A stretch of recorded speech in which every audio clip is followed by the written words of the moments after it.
عمران صاحب، میں نے اسحاق خاقوانی کا انٹرویو کیا تھا کچھ عرصہ پہلے، اور انہوں نے ہمیں ڈیورنگ دا انٹرویو اور آفٹر دا انٹرویو بھی کچھ چیزیں بتائیں. ان کا یہ کہنا تھا کہ اسلام آباد میں ایک سیف ہاؤس ہوتا تھا، بہت سارے دوسرے سیف ہاؤسز کی طرح، جس کی بیسمنٹ میں عمران خان اور جن صاحب پورا دن ہوتے تھے، اور باقی لوگ انتظار کر رہے ہوتے تھے کہ عمران خان کب باہر آئیں گے. تو ایم شور آپ جو کمفرٹ لیول، یہ کہانیاں غلط نہیں ہیں، یہ کہانیاں سچ ہیں کہ کمفرٹ لیول تھا. تو آپ بھی اس کے گواہ ہیں کہ اس طرح کی انٹریکشنز تھیں.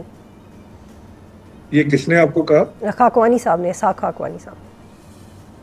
نہیں، میں ایسی کسی چیز کا پریوی نہیں ہوں کہ کوئی کمال ہے. مطلب یہ بھی الف لیلہ کی داستان ہے کہ وزیر اعظم جو ہے وہ ڈی جی آئی کو لے کے ایک بیسمنٹ میں بیٹھا رہتا تھا.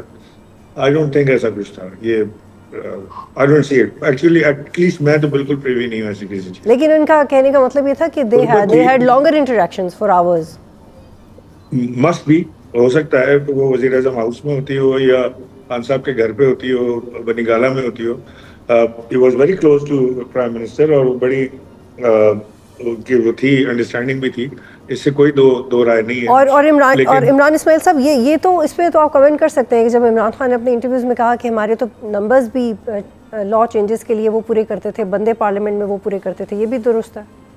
ہاں، ویری انفارچونیٹلی، کیونکہ ایک سیاسی جماعت کو، ایک حکومت کو اپنے نمبر سے خود پورے کرنے چاہیے. They should trust their chief whip more than anyone else اس کام کے لیے، کم سے کم.